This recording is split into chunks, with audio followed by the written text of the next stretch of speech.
어이, 여기까지 왔으면 잠깐 앉아봐요. 티어원의 식은 밥 벌써 차려놨어요. 오늘 메뉴엔 짭짤한 반찬은 없지만 당신의 마음을 살짝 채워줄 이야기들은 충분해요. 편안하게 들어주세요.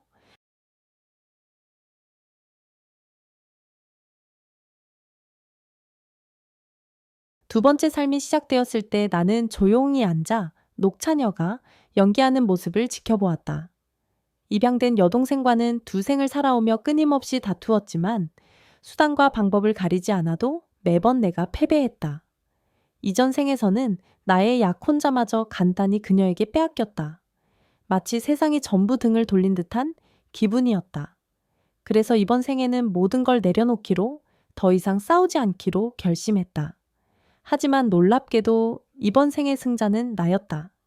나는 다시 8살로 되돌아갔고, 그날은 바로 간정향이 우리 집에 처음 들어온 날이었다. 그녀는 불쌍한 친이모의 딸이었다. 부모님은 교통사고로 돌아가셨고 심장병까지 앓고 있었다. 우리 부모님은 그런 그녀를 측은히 여겨 집으로 데려왔고 막내딸처럼 아끼기 시작했다. 판파나 득서야. 앞으로 정향이는 너희 여동생이야. 서로 아끼고 사랑해야 해. 어머니는 그렇게 말하며 조심스럽게 그녀를 품에 안았다. 두 생 동안 엄마의 품속 자리를 다른 아이에게 빼앗기는 모습을 보며 나는 미칠 듯한 질투에 사로잡혔다. 정향이를 미워했고 괴롭히기 위해 온갖 방법을 다 써봤다. 그래서 이번 생에는 다짐했다. 더 이상 질투하지 않겠다고, 그런 감정은 버리겠다고.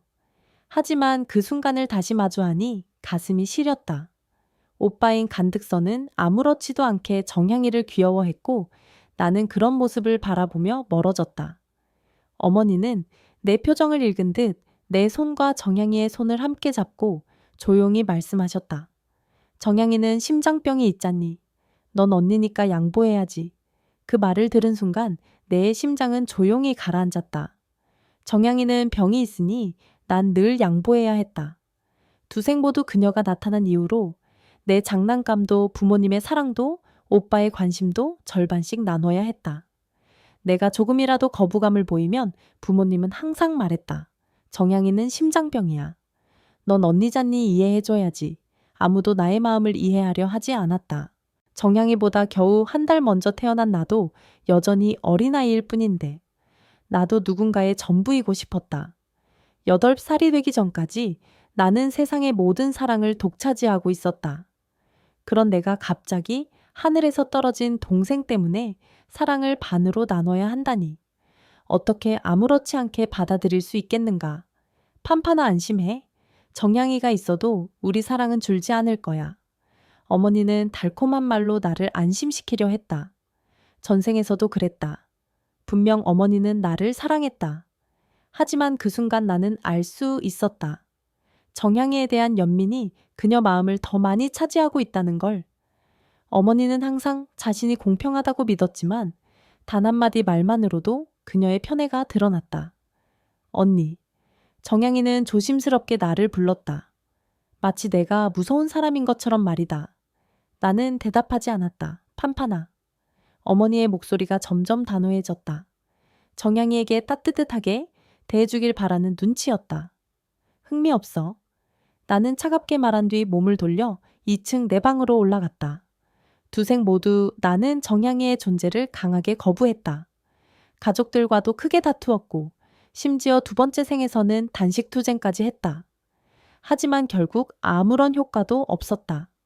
오히려 가족들은 정향이를 더 불쌍히 여겼을 뿐이다. 아이들은 울면 사탕을 받는다지만 계속 울기만 하면 귀찮은 존재가 된다. 이번 생에는 감정에 휘둘리지 않기로 결심했다. 가족의 사랑을 얻기 위해 내 자존심을 버리지 않겠다. 정향이가 원한다면 다 가져가라. 그런 싸구려 사랑 나는 필요 없다. 그들이 나눌 수 있는 사랑이라면 그건 나를 위한 사랑이 아니다. 필요하다면 나도 완벽한 연기를 할 수 있다. 하지만 정향이는 그런 자격조차 없다. 나는 방에 틀어박혔다. 식사 시간 외에는 책에만 파묻혔다. 지금은 겨우 초등학생이지만 전생의 기억은 또렷하게 남아있다. 두 생 동안 나는 정향이를 이기려고만 했지 공부에는 전혀 집중하지 않았다. 그래서 대학도 가지 못했다. 결국 외국에서 석사 학위 하나 따와 포장하는 수밖에 없었다. 하지만 이번 생은 다르다. 목표는 단 하나, 칭화대학교. 나는 8살부터 머리를 박고 공부를 시작했다. 모든 것은 배신할 수 있지만 지식만은 결코 배신하지 않는다. 부모님은 가끔 내 방문을 두드리며 정향이랑 사이좋게 지내렴이라고 했다. 하지만 나는 조용히 문을 닫았다. 아빠 언니가 저를 싫어하는 것 같아요. 저 고아원으로 돌아갈까요? 정향이의 나직한 목소리는 듣는 사람의 마음을 아프게 했다. 정향아, 그런 말 하지 마. 판판이가 좀 버릇이 없는 거야. 넌 신경 쓰지 마. 아빠는 달래며 말했다. 오빠도 거들었다. 그래, 정향아. 걱정하지 마. 우리 모두 널 사랑해. 만약 그게 사랑이라면 제발 내 방 앞에서 떠나주길. 나는 문을 열고 벽에 기대서서 말했다. 시끄러워서 그런 거야. 일부러 그런 건 아니야. 언니, 일부러 그런 거 아니에요. 정향이는 울먹이며 나를 쳐다봤다. 마치 큰 고통을 참는 듯한 표정이었다. 나는 짜증이 났지만 집안의 남자들은 그녀의 그런 모습에 쉽게 넘어갔다. 판파나 정향이를 괴롭히지 마. 오빠는 단호히 말했다. 정향이는 순하고 이해심도 많잖아. 너도 좀 본받아라. 아빠도 나무랐다. 감동적인 가족애다. 그들이 내 진짜 아빠 오빠가 아니라면 아마 눈물이 났을지도 모른다. 나는 정향이를 괴롭히지도 신경 쓰지도 않았다. 그냥 날 내버려 두면 좋겠을 뿐이다. 실망이구나, 판파나. 정향이는 심장병이 있잖니. 아빠는 더 말하려 했지만 나는 문을 쾅 닫아버렸다. 간판, 오빠가 문을 두드리며 계속 사과하라고 했지만 나는 그냥 문의 등을 기대고 앉았다. 나는 아무 짓도 안 했다. 단지 정향이를 좋아하지 않는 것뿐인데 왜 항상 내가 나쁜 사람이 되는 걸까? 정향이는 눈물 몇 방울이면 모두의 동정을 사고 용서를 받는다.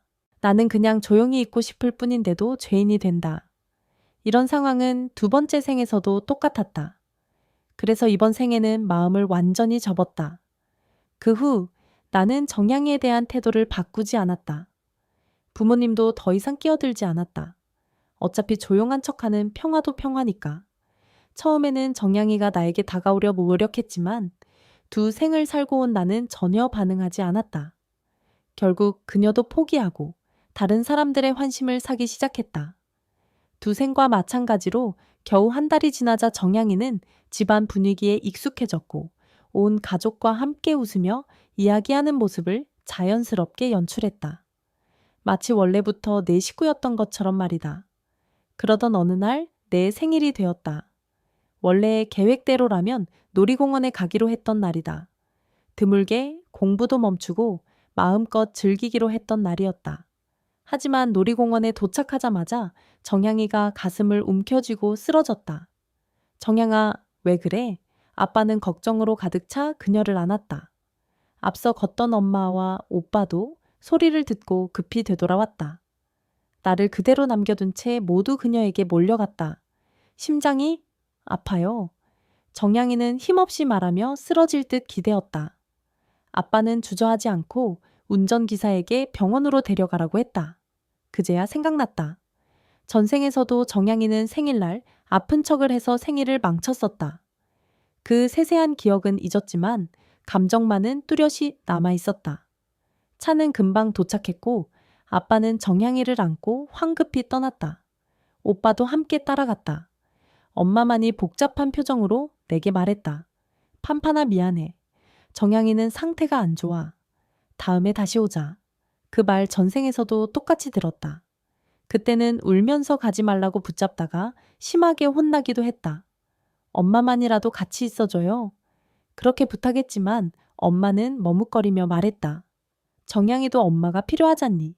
다음에 꼭 다시 올게. 나는 아무 말도 하지 않았다. 10초쯤 기다려도 아무 반응이 없자 엄마는 조용히 내 손을 잡고 놀이공원에서 나왔다. 마지막 남은 희망마저 무너졌다. 나는 토끼 귀 머리띠를 집어던졌다. 이게 무슨 놀이공원이람 너무 지겨웠다. 나는 병원에도 가지 않고 택시를 타고 집으로 돌아갔다. 아무도 내게 신경 쓰지 않았다. 걱정 한마디 없이 모두 병원으로 달려갔다. 이미 마음의 준비는 되어 있었다. 그래도 외로움은 아프게 스며들었다. 그날 밤 아무도 돌아오지 않았다. 전생의 첫 생일도 마찬가지였다. 나는 소파에서 하루 종일 혼자 기다렸다. 가정부 왕 아주머니는 조용히 청소를 마치고 저녁 식사를 준비해 주셨다.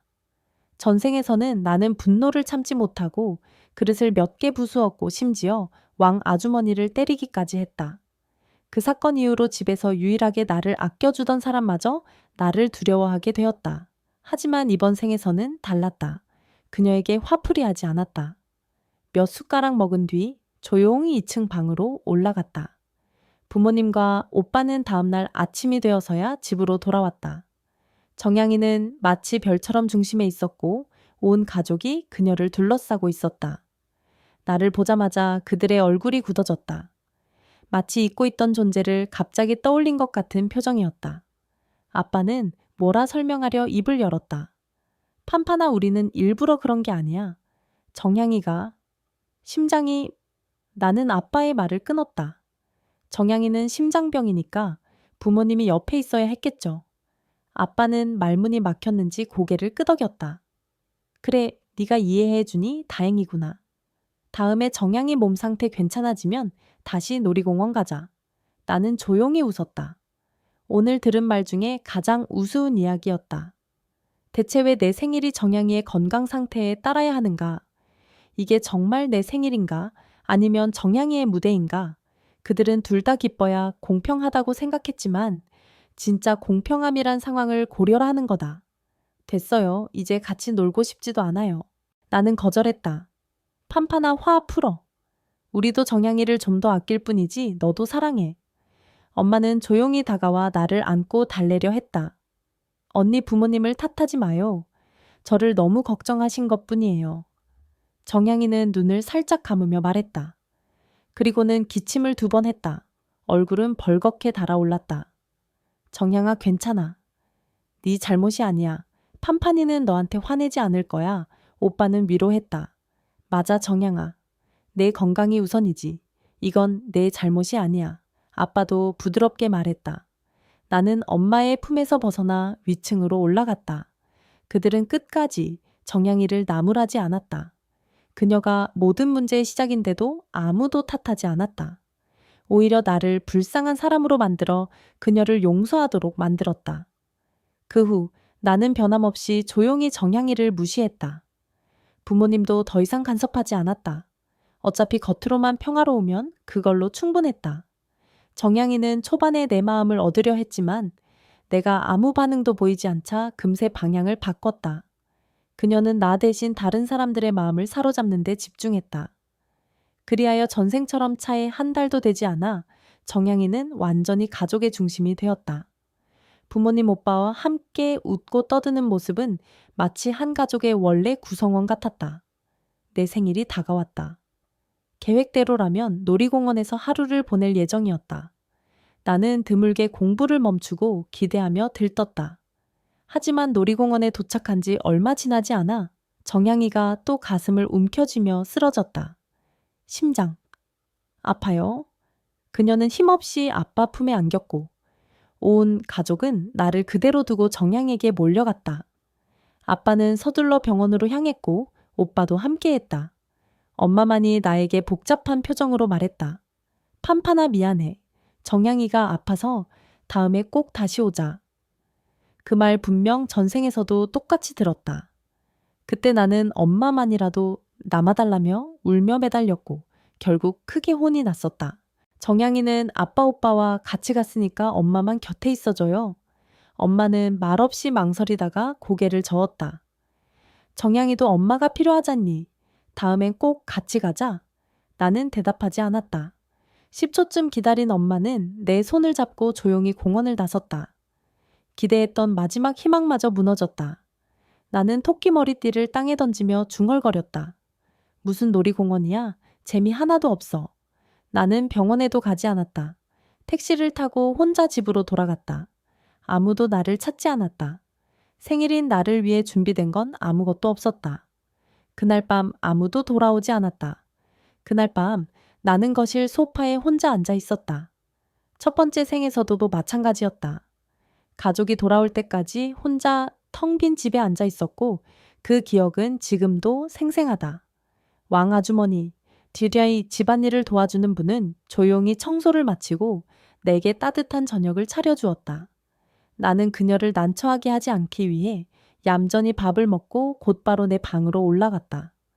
다음 날이 되어서야 가족이 병원에서 돌아왔다. 정향이는 달처럼 중심에 앉아 있었고 모든 관심과 시선이 그녀에게 쏠려 있었다. 나를 보자 그들의 얼굴이 일순간 굳어졌다. 그제서야 그들은 진짜 딸이 있다는 사실을 기억해낸 듯했다. 아빠는 입을 열어 뭔가 말하려 했다. 판판아, 우리가 일부러 그런 건 아니야. 정향이가... 나는 그의 말을 끊었다. 심장병이니까요. 옆에 있어야죠. 아빠는 아무 말도 못하고 고개만 끄덕였다. 판판이가 이해해주니 다행이구나. 다음에 정향이 상태가 좋아지면 꼭 다시 놀러 가자. 나는 쓴웃음을 지었다. 오늘 들은 말 중 가장 어처구니 없는 말이었다. 왜 내 생일이 정향이의 상태에 따라야 하지? 이건 내 생일인가? 아니면 그녀의 무대인가? 그들은 늘 말한다. 두 아이가 다 같이 즐거워야 공평하다. 그러나 진짜 공평함은 상황을 보고 배려하는 것이다. 됐어요. 같이 있고 싶지 않아요. 나는 냉정하게 말했다. 판판아, 너무 화내지 마. 정향이를 더 챙긴다고 해서 너를 사랑하지 않는 건 아니야. 엄마는 부드럽게 나를 안으며 위로하려 감했다. 언니 부모님을 탓하지 마세요. 다 제 잘못이에요. 정향이는 평소처럼 사과하면서 기침을 2번 했다. 얼굴은 붉게 달아올랐다. 괜찮아, 정향아? 네 잘못 아니야. 판판이는 널 미워하지 않아. 오빠가 정향이를 안심시켰다. 맞아. 이건 너 때문이 아니야. 아빠도 부드럽게 덧붙였다. 나는 어머니 품에서 벗어나 위층으로 올라갔다. 누가 봐도 문제의 중심은 정향이인데 아무도 그녀를 탓하지 않았다. 오히려 나를 몰아쓰며 그녀가 얼마나 불쌍한지를 강조했다. 그 후로도 나의 태도는 바뀌지 않았다. 정향이에게 무관심했고 그 아이도 결국 나를 포기했다. 대신 가족들의 관심을 독차지하기 시작했다. 전생과 마찬가지로 정향이는 금세 가족들에게 사랑받는 존재가 되었고 마치 처음부터 그 집의 일원이었던 것처럼 자연스러웠다. 그리고 나의 생일이 또다시 찾아왔다. 원래 계획대로라면 이번에는 가족끼리 테마파크에 갈 예정이었다.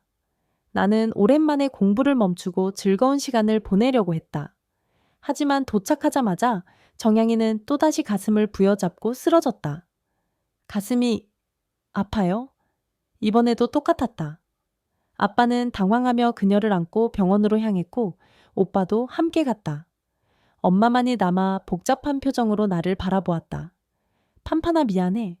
정향이는 상태가 특수하니까 다음에 꼭 다시 오자. 나는 대답하지 않았다. 그저 조용히 있었고 결국 엄마는 내 손을 잡고 놀이공원을 나섰다. 나는 토끼귀 머리띠를 벗어던졌다. 더 이상 기대도 없었다. 이번엔 병원에도 가지 않았다. 택시를 타고 혼자 집으로 돌아갔다. 아무도 내게 신경 쓰지 않았다. 그날 밤 누구도 돌아오지 않았다. 그날도 전생처럼 소파에 앉아 혼자 저녁을 먹었다. 왕 아주머니는 조심스럽게 내게 밥을 차려주었다. 이번 생에서는 그녀에게 화풀이하지 않았다. 그저 조용히 밥을 먹고 방으로 올라갔다. 다음 날 아침이 되어서야 가족이 병원에서 돌아왔다. 정향이는 언제나처럼 중심에 있었고 온 가족이 그녀를 걱정하며 안아주었다. 나는 말없이 그 장면을 바라봤다. 그들은 나를 보자 당황한 듯 했지만 아무도 제대로 된 사과 한마디 없었다. 그저 판판아, 다음엔 더 잘해줄게 라는 뻔한 말뿐이었다. 나는 그런 말에 더 이상 속지 않는다. 그날 이후 나는 더욱 공부에 몰두했다. 학교에 다니기 시작하면서부터 집에 머무는 시간은 점점 줄어들었고 가족들과의 관계도 멀어졌다. 2번의 삶을 살아온 덕분에 나는 이미 부모님의 편애에 익숙해졌다. 그렇지 않았다면 벌써 병이 났을지도 모른다. 신년 파티날 나는 내 약혼자인 장서희를 처음으로 마주했다. 그는 정향이 옆자리에 앉아 있었다. 야, 너 약혼자 관리 안 해? 눈이 정향에게 붙어 있던데. 허결이 내 옆에 앉아 귀에 대고 속삭였다. 우리 집과 장씨 집, 허씨 집은 오래된 거래 관계로 아이들도 자주 어울렸다. 전생에서도 그랬다. 정향이가 집에 온 후부터 장서희는 나를 쳐다보지 않았다. 사실 난 그에게 감정이 없었다. 단지 그는 내 약혼자였기 때문에 정향이 같은 아이에게 뺏기고 싶지 않았을 뿐이다. 이번 생엔 그런 집착도 없다. 그가 정향이를 좋아한다면 그냥 그렇게 하도록 두면 된다. 내가 아무 말도 하지 않자 허결이 팔꿈치로 나를 툭 건드리며 말했다. 둘이 좋아하는 눈치네. 너 괜찮아? 나는 웃음을 터뜨렸다. 뇌가 없는 남자를 누가 좋아하겠어. 약혼은 어쩌고 집안 어른들이 정한 거지. 내가 원해서 한 거 아니야. 허결은 아무 말 없이 고개를 끄덕였고 그의 얼굴엔 희미한 미소가 떠올랐다. 파티 내내 허결과 그의 부모님만이 나를 챙겼다. 나머지 사람들은 모두 정향이에게만 음식을 떠다 주며 마치 그녀가 주인공인 것처럼 굴었다. 학기가 시작되자마자 나는 새 학년을 건너뛰어 허결과 같은 반이 되었다. 자리도 그와 짝꿍이 되었다. 야, 너도 공부 좀 하는구나. 허결이 웃으며 말했다. 두 전생 모두 나는 책을 싫어했고 오로지 정향이 괴롭히는 데만 정신이 팔려 있었다. 그랬던 내가 공부해서 새 학년을 뛰어넘었다니 허결도도 놀란 눈치였다. 그냥 보기 싫은 얼굴 안 보려고. 여긴 조용해서 좋아. 나는 무심하게 말했다. 그는 내가 누구를 말하는지 바로 눈치챘다.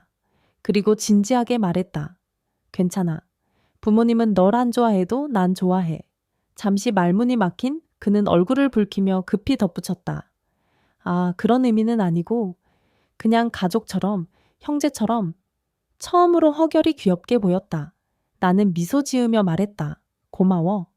내가 학년을 뛰어넘었다는 사실은 정향이에게 큰 충격이었다. 그녀는 나를 따라잡으려 밤늦게까지 공부했고 결국 거의 병이 날 지경이었다. 부모님은 그 모습을 안쓰럽게 여기며 정향이를 달랬다. 건강이 제일 중요해 정향아. 성적은 중요하지 않아. 네가 행복한 게 최고야.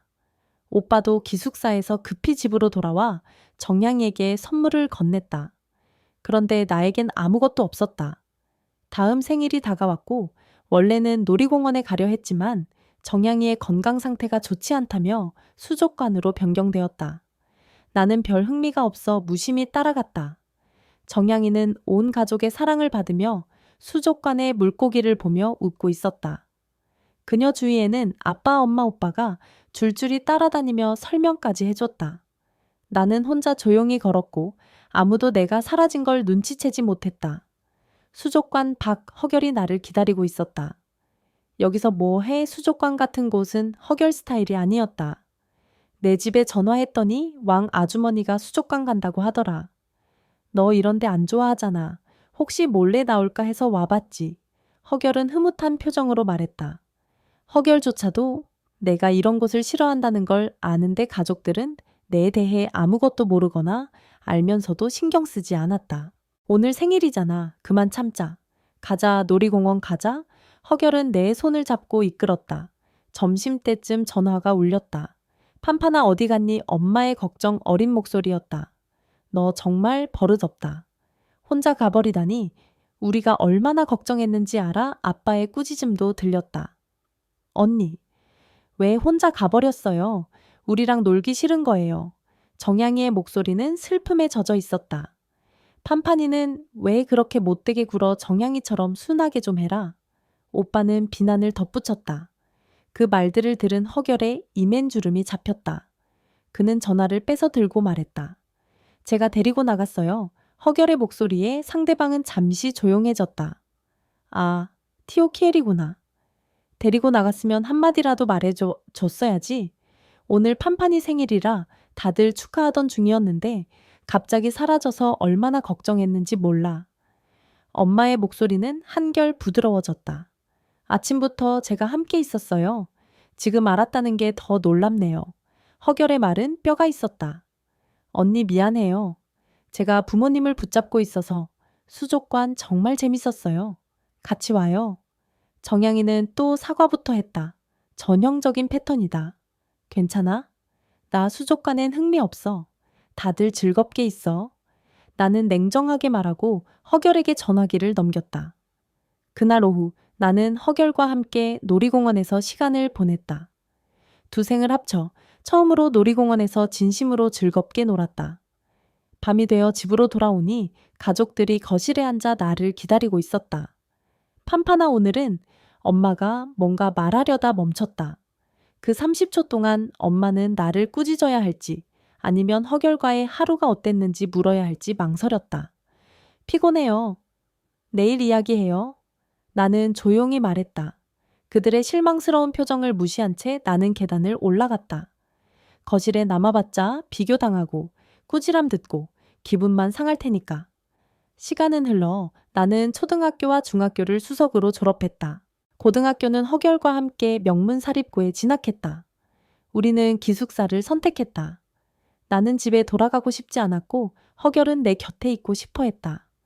오랜 시간 허결 곁에 있었기에 그의 감정을 모를 리 없었다. 나는 그의 동행을 받아들였지만 더 가까워지는 건 허락하지 않았다. 아직 장서희와의 약혼이 남아 있었기 때문이다. 정양이와 장서희 사이의 일이 완전히 밝혀지기 전까지는 허결과 얽히고 싶지 않았다. 정양이가 없는 공간 허결이 있는 생활. 이 고등학교 시절은 내 세생 중 가장 평화롭고 행복한 시간이었다. 여름방학이 되어 나는 혼자 집으로 돌아갔다. 허결은 원래 함께 가려 했지만 가족 여행 때문에 먼저 귀국했다. 집에 도착하자 부엌과 식탁은 깨끗하게 정돈되어 있었고 음식 냄새는 나지 않았다. 나는 찡그린 얼굴로 왕 아주머니에게 전화를 걸었다. 오늘 아가씨와 가족 모두 외출하셔서 저녁 준비는 하지 말라고 하셨어요. 따님이 오늘 오시는 줄은 모르고 있었네요. 왕 아주머니는 당황하며 말했다. 그렇다. 나는 방학 시작 날짜를 가족에게 알리지 않았다. 그래서 그들은 오늘 내가 오는지도 몰랐다. 괜찮아요, 왕 아주머니. 신경 쓰지 마세요. 제가 알아서 할게요. 나는 전화를 끊었다. 전생이었다면 나는 이런 상황에 상처받았을 것이다. 하지만 지금은 다르다. 두 생을 살았기에 나는 감정에 휘둘리지 않는다. 이 집은 원래 내 것이었다. 그런데도 나는 존재감 없는 유령처럼 취급받고 있었다. 그래도 전생보단 낫다. 그땐 내가 정양이를 못 살게 군 탓에 가족이 나를 완전히 버렸었다. 그들은 나를 문제아 이기적인 아이로 낙인 찍었다. 밤이 되어 가족은 쇼핑을 마치고 환하게 웃으며 집에 돌아왔다. 나는 소파에 앉아 조용히 그들을 바라봤다. 내 얼굴에는 아무런 표정도 없었다. 나를 본 엄마는 흠칫 놀랐다. 마치 범행 현장에서 들킨 사람처럼 어색한 표정이었다. 판판아, 오늘 집에 있었어. 방학이에요. 나는 냉정하게 대답했다. 식사는 했니? 엄마는 여전히 어색한 표정으로 물었다. 나는 그녀의 질문에 대답하지 않고 되물었다. 오늘 가족끼리 뭐 샀어요? 엄마는 더욱 당황했고 아빠를 힐끗 바라보았다. 그 순간 나는 거의 모든 걸 알아챘다. 하지만 일부러 더 지켜보았다. 부모는 서로를 바라보며 난처해했고 마치 무슨 변명이라도 생각해내려는 듯했다. 그 침묵을 깬 건 오빠였다. 그동안 이 집을 가족이라 생각했어. 제대로 인사도 없이 방학이라고 말도 안 하고 돌아오는 애가 뭘 바라는 거야. 정양이처럼 예의도 없고. 그의 말은 부모의 뺨을 내리치는 듯한 충격적인 선언이었다. 부모는 깜짝 놀라 당황한 기색이 역력했다. 그들은 늘 자신들이 공정하다고 믿었으니까. 판판아, 엄마가 무언가 말하려 했지만 정양이가 먼저 다섰다. 언니, 오늘 외출하자고 한 건 저예요. 부모님을 탓하지 말아요. 화내고 싶으면 저한테 해요. 그녀는 엄마 앞에 서서 마치 어머니를 보호하듯 말했다. 마치 진짜 딸인 양. 어머니는 정양이를 바라보며 흐뭇한 미소를 지었다. 그녀의 착하고 배려심 많은 모습이 감동적인 듯했다. 모두 제 잘못이에요. 놀기에만 정신 팔려서 언니가 방학인 걸 까먹게 했어요. 언니가 화내고 싶으면 저한테 하세요. 정양이는 가슴을 부여잡고 숨을 헐떡이며 말을 이어갔다. 부모는 그녀를 걱정하며 달려들었다. 도대체 왜 정양이한테만 그렇게 집착해? 오빠가 나를 소리쳤다. 그도 예전엔 나에게 가장 다정한 오빠였는데. 내가 뭘 했다고 그래? 나는 오빠를 똑바로 바라보며 물었다. 정양이에게 아무 말도 하지 않았고 나는 그저 평범하게 질문했을 뿐이다. 하지만 그는 나를 나쁜 사람으로 몰아갔다. 어쨌든 넌 정양이를 귀찮게 하잖아. 오빠는 아무 논리도 없이 말했다. 나는 그에게 다가갔다. 오빠는 나보다 머리 하나는 더 컸지만 나는 손을 올려 그의 뺨을 세게 때렸다. 그 순간 오빠는 얼굴을 돌리고 충격에 찬 표정을 지었다. 부모는 말문이 막혀 아무 말도 하지 못했다. 그저 나를 바라보기만 했다. 이게 진짜 괴롭힘이라는 거야.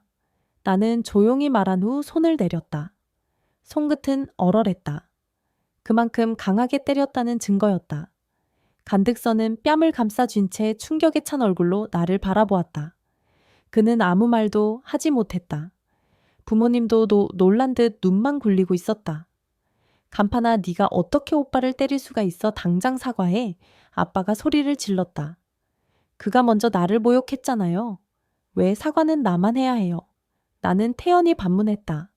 나는 그저 오늘 가족이 뭘 샀는지 물었을 뿐인데 그가 날 이기적이고 예의 없는 아이로 몰아갔어요.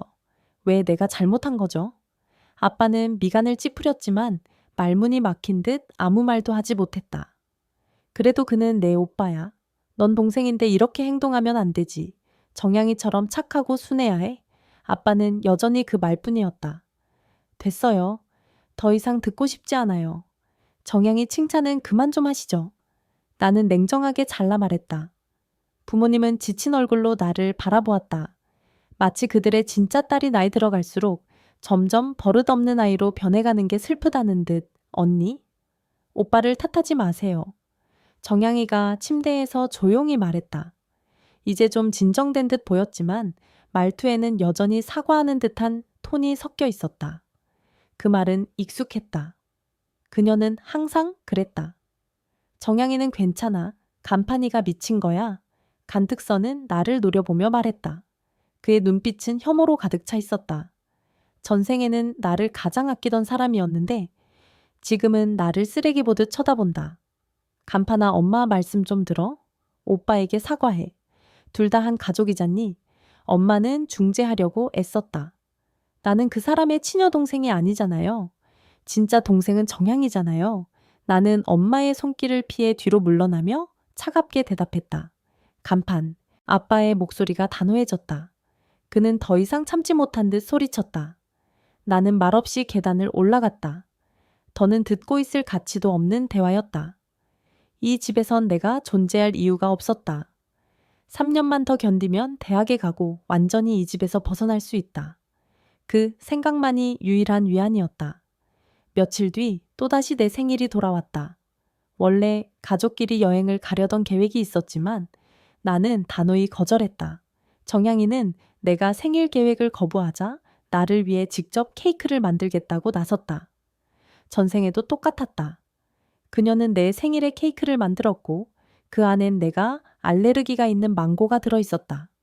이번 생에서도 나는 부엌 쓰레기통 안에서 망고 껍질을 발견했다. 그 순간 입가에 미묘한 미소가 번졌다. 그녀는 여전히 같은 수법을 쓰고 있었다. 하지만 이번엔 다르다. 지금 나는 고등학생이고 곧 중요한 시험을 앞두고 있었다. 절대 몸에 문제를 일으킬 수 없었다. 예전처럼 당하지 않을 것이다. 토이 세티앱 투츠 판셉삼 넨가이 바야이 기요 노이둥 삽젠 모이 차오트라오 토이 반디 직 제야투니에마 삿 반 고초 아우디오 파르세블란 티앱 테오 반 디차 아우디오 탱한 생길 당길 정양이는 새하얀 앞치마를 두르고 직접 만든 케이크를 들고 내 방으로 찾아왔다. 언니 생일 축하해요. 직접 만들었어요. 망고는 안 넣었어요. 그녀는 해맑게 웃으며 말했다. 나는 미소 지으며 케이크를 받아들었다. 고마워. 하지만 그 순간 나는 이미 확신하고 있었다. 정양이는 여전히 망고를 넣었다. 전생에서도 그랬으니까. 부엌 쓰레기통에서 본 망고 껍질은 우연이 아니었다. 그녀는 내가 그것을 눈치채지 못했을 거라고 생각했을 것이다. 나는 케이크를 조심스럽게 조각내어 작은 조각을 입에 넣는 신용만 했다. 삼키지는 않았다. 맛있지 않아요. 정양이가 눈을 반짝이며 물었다. 나는 미소 지으며 고개를 끄덕였다. 응, 아주 맛있어. 그녀는 안도한 듯 돌아섰다. 부모님과 함께 식사하러 가요. 오늘은 언니가 주인공이니까요. 나는 천천히 자리에서 일어났다. 아직 아무 일도 일어나지 않았다. 나는 조용히 자신의 입맛만 살펴보며 물 한 잔을 마셨다. 식탁에 앉자마자 모두가 웃으며 생일 축하해를 외쳤다.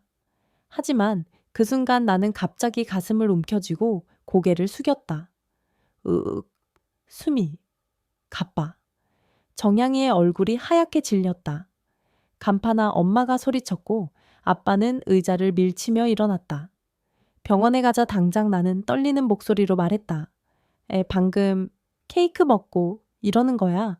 모두의 시선이 정향이를 향했다. 정향이는 어리둥절한 얼굴로 말했다. 저 망고 안 넣었어요. 정말 안 넣었어요. 나는 억지로 숨을 고르며 말했다.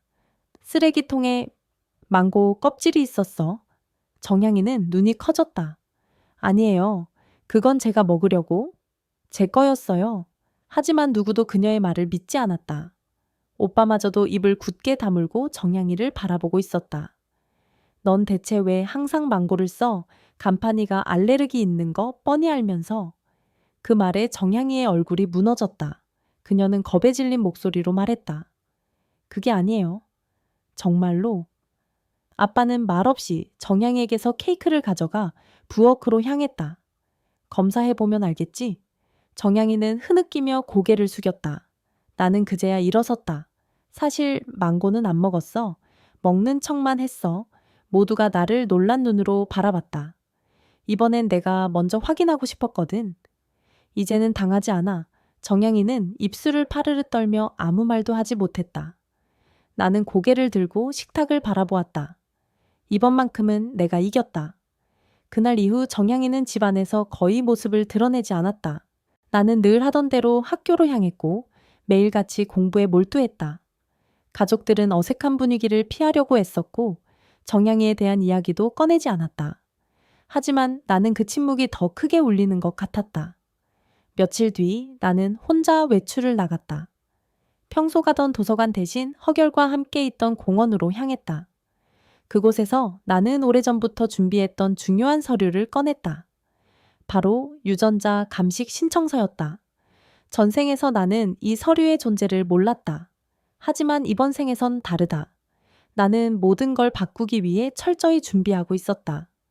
나는 정향과 나 그리고 아빠의 머리카락을 몰래 채취해 감식센터에 보냈다. 그 결과는 예상대로였다. 친자 관계 없음, 그녀는 내 부모의 딸이 아니었다. 나는 감식 결과를 봉투에 담아 식탁 위에 올려두었다. 그리고 평소처럼 학교에 다녀왔다. 저녁이 되어 돌아왔을 때 거실 분위기는 싸늘하게 얼어붙어 있었다. 아빠는 무거운 표정으로 봉투를 손에 들고 있었다. 엄마는 고개를 숙인 채 아무 말도 하지 않았다. 정향이는 침묵 속에서 눈물을 흘리고 있었다. 이건 어떻게 된 거니? 간파나 아빠의 목소리는 떨리고 있었다. 진실을 확인했을 뿐이에요. 그 애는 제 여동생이 아니에요. 그리고 부모님의 딸도 아니죠. 우린 몰랐어. 정말 몰랐어. 병원에서 바뀐 걸지도 몰라. 엄마는 중얼거리듯 말했다. 그녀의 눈에 맺힌 눈물은 진심 같았지만 내에 대한 것이 아니었다. 정향이를 잃게 될지도 모른다는 불안이었다. 그럼 이제 어떻게 할 거니? 아빠가 물었다. 그건 부모님이 결정하셔야죠. 저는 이미 제 인생에 집중하기로 했으니까요. 정향이는 눈물 범벅이 된 얼굴로 조용히 말했다. 언니, 미안해요. 나는 그녀를 바라보며 말했다. 지금의 너는 단지 누군가의 실수일 뿐이야. 나도 너도. 정향이는 흐느끼며 자리를 박차고 나갔다. 오빠는 뒤따라 그녀를 쫓아갔지만 아무것도 할 수 없었다. 그날 밤 식탁은 적막에 잠겼다. 나는 조용히 저녁을 먹고 다시 책상 앞에 앉았다. 이제부터는 나만의 길을 가야 할 시간이었다. 그로부터 시간이 흘렀다. 정향이는 조용히 집을 떠났다. 어느 날 아무런 말도 없이 편지 한 장만 남기고 사라졌다. 편지에는 이렇게 적혀 있었다. 언니 미안해요. 내가 아무것도 아닌 존재라는 걸 이제야 알았어요. 그래도 나는 진심으로 이 집이 좋아서 떠나는 게 무서워요. 하지만 더는 누군가의 자리를 뺏고 싶지 않아요. 나를 용서하지 않아도 괜찮아요. 제발 언니는 행복하길 바라요. 나는 그 편지를 천천히 접어 책 속에 끼워두었다. 그 아이는 사라졌지만 내 마음속에서 완전히 지워지지는 않았다. 슬프지는 않았다. 단지 모든 것이 제자리로 돌아왔다는 사실만이 머리를 맴돌았다. 대학에 입학한 나는 집을 완전히 떠났고 부모님과의 관계는 서서히 멀어졌다. 이제 나는 더 이상 가족의 인정을 갈망하지 않는다. 나는 내 삶을 살고 있었다. 허결은 여전히 내 곁에 있었다. 우리는 연인이 되었다. 그는 늘 내게 말하곤 했다. 넌 누구보다 강해. 누구보다 멋져. 나는 가끔 거울을 보며 묻는다. 나는 정말 괜찮아졌을까? 그리고 매번 대답한다. 그래, 지금의 나는 예전의 내가 아니야. 어떤 가정은 평범한 사랑을 주지 않는다. 하지만 삶은 그것만으로 끝나지 않는다. 나는 스스로를 위해 살아간다. 이제 나는 내가 만든 세계 속에서 내 목소리로 나를 지키며 살아간다. 과거에 나 전생에 지금 나 이 순간까지 상처받았던 함께해줘서 아이였던 고마워요. 나에게 말해주고 싶다. 느낀 감정이 있다면 괜찮아. 편하게 여기에 우린 남겨주세요. 결국 이겨냈어. 다음 이야기에서 또 만나요. 여기는 티오원의 식은 밥이었습니다. 안녕.